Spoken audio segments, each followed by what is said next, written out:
Hi again, and welcome to our weekly chat about having intimate conversations with Abba.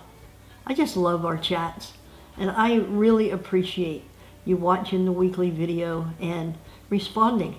And I just am very encouraged by your comments. Thank you so much. This week, we're going to pray and we're going to take our time.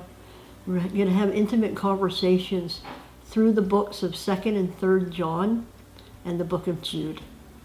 In these books, Christians were encouraged to walk in love and hospitality while standing firm in their faith and guarding against false teaching.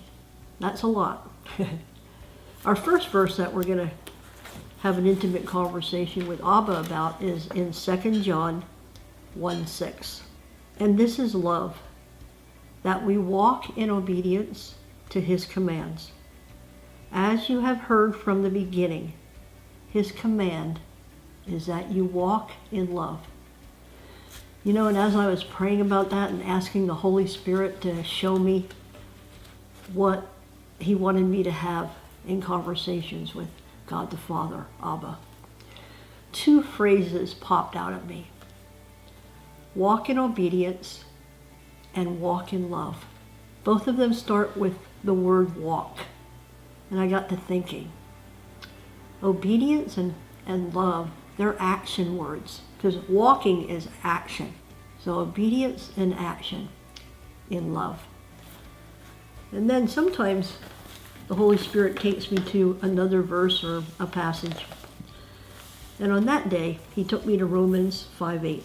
For God demonstrated his own love towards us in that while we were still sinners, Christ died for us. You see, God didn't just tell us he loved us. He demonstrated it.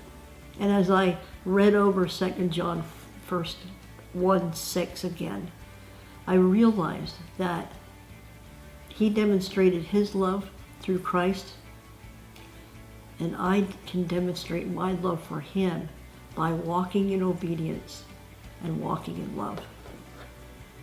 I want to give you an example of an experience I had recently and what happened after that.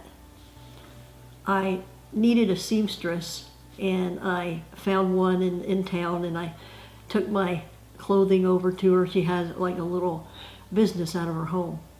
And on my way over there, I just felt the Holy Spirit saying, pray for this woman. And I wish I could say, I went, yeah, that's a great idea. I can't wait. But what I really said was, you know, Lord, I'm really busy this afternoon, and I've got a lot of things on my to-do list, and I just don't know if I'm going to have time to pray for her. And all the way there, I was making excuses and, just, well, I don't know, maybe I'll, have the opportunity. So I got there and I gave her my clothing that needed fixing.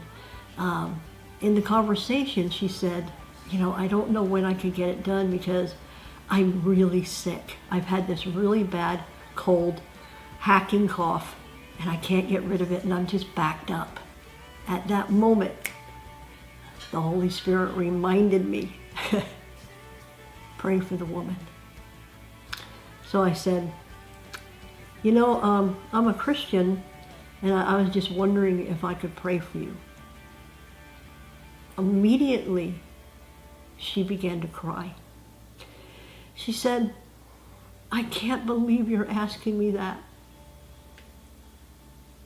Earlier today, I was asking, God, if you are real, send me someone. I need prayer. Not only am I sick, but my family's all messed up. At that point in time, tears were coming down my face.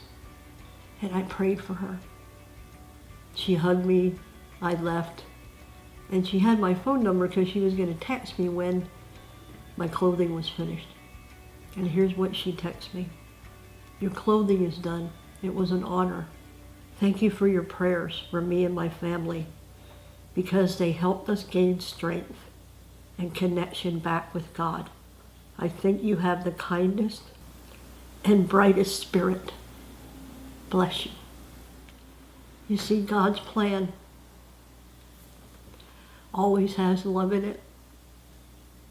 His love for us was demonstrated through the life, death, and resurrection of Jesus. And my love for him provokes me to obedience, even when I have a million excuses. So I'm going to ask you, what is the Lord guiding you to do today? I encourage you to follow him. God bless you.